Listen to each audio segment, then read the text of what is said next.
Katibu mkuu wa chama cha demokrasia na maendeleo John Mnyika amemvaa vikali kada na kiongozi wa chama cha mapinduzi Ali Api kufuatia madai yake kuwa chama hicho cha upinzani kimepewa mabilioni ya fedha kutoka kwa wafadhili wa kigeni kwa ajili ya kufadhili na kuratibu maandamano makubwa ya nchi nzima yanayotarajiwa kufanyika tarehe 7 Julai mwaka huu.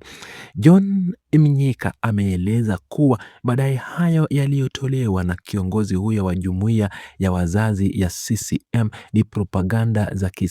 za kisiasa na upotoshaji mkubwa unaolenga kuchafua taswira ya chama hicho mbele ya jamii, pamoja na kuwatishia wananchi wasishiriki katika kudai haki zao za kikatiba kupitia njia ya amani. Viongozi wa upinzani wamebainisha kuwa propaganda hizo zimebuniwa kwa makusudi ili kufunika ajenda za msingi za kitaifa na malalamiko ya wananchi kuhusu mwenendo wa kiuchumi na kijamii unaoikabili nchi kwa sasa. Katika ufafanuzi wake wa kina, John Mnyika ameweka wazi kuwa fedha zinazozungumziwa na Ali Api hazihusiani kabisa na maandamano ya tarehe 7 Julai mwaka huu, bali ni rasilimali zilizotokana na mradi wa kihistoria wa masuala ya jinsia uliokuwa ukiendeshwa miaka kadhaa nyuma.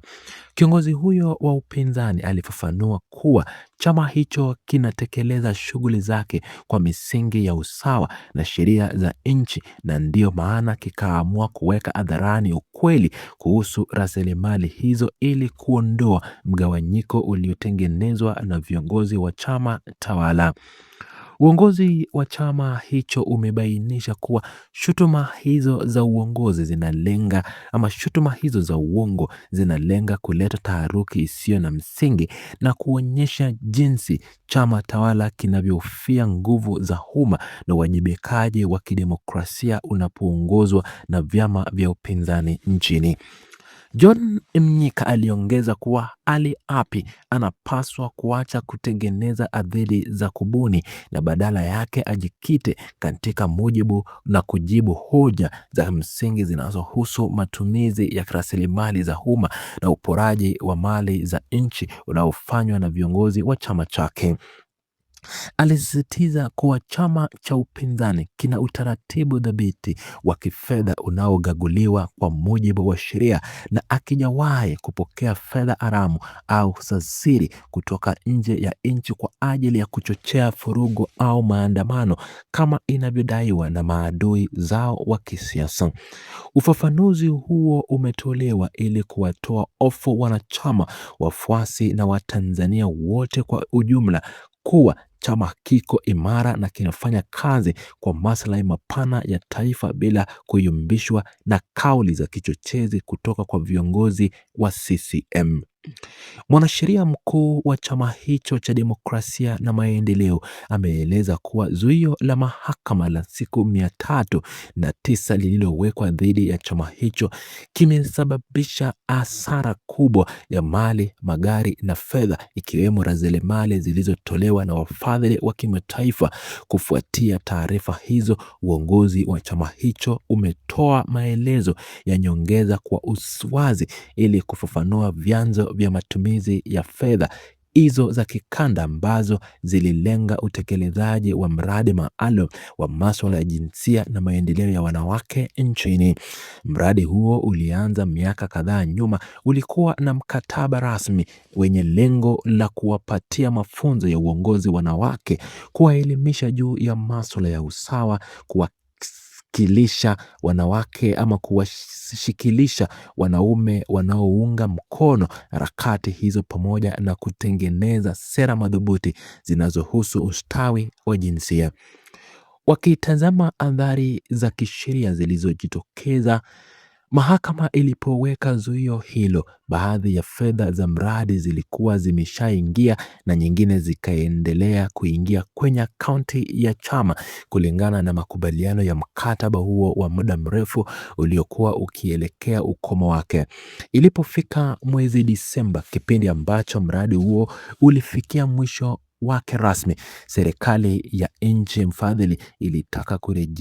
kurejeshwa fedha zilizobaki kwa mujibu wa masharti za mikataba ya ukuzaji wa demokrasia na maendeleo ya wanawake duniani. Kutokana na masharti hayo ya kimkataba, chama kilitengeneza utaratibu wa kurudisha fedha hizo kwa wafadhili ili kuonyesha ukomavu wa kufuata sheria, kuheshimu mikataba na kulinda haki na kuepuka ubadhirifu wa rasilimali za wadau na washiriki wa maendeleo nchini.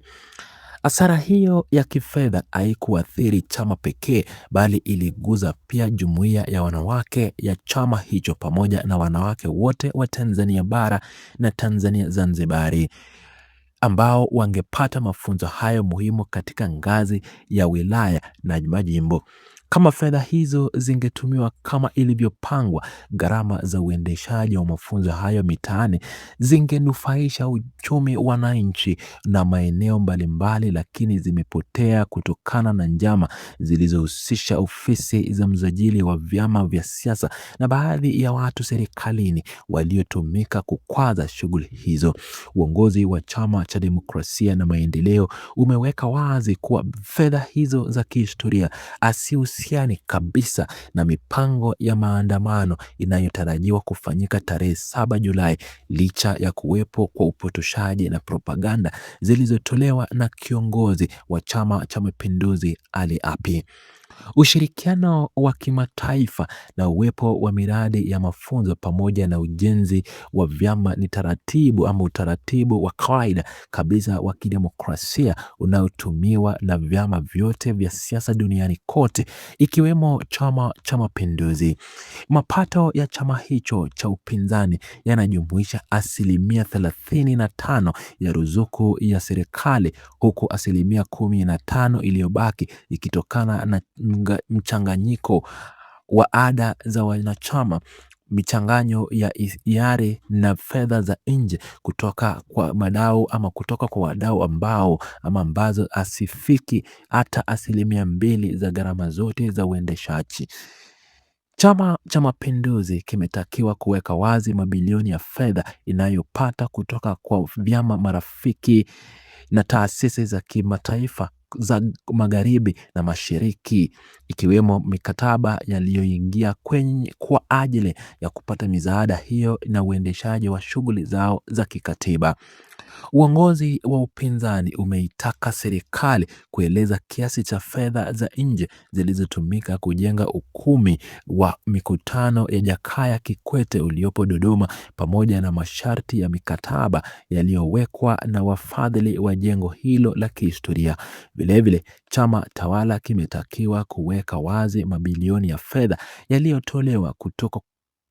nje kwa ajili ya ujenzi wa chuo cha uongozi cha Mwalimu Nyerere kilichopo Kibaya mkoani Pwani, pamoja na kufafanua masuala yote ya kimkataba inayoratibu chuo hicho cha kikanda. Mjadala huo wa ufadhili wa vyama ulioguziwa na Ali Hapi unapaswa kuangazia matukio ya kihistoria ambapo viongozi wa jumuiya ya wazazi wa CCM walihusika kugushi nyaraka za kuchukua fedha benki kuu katika kashfa za akaunti ya madeni ya nje.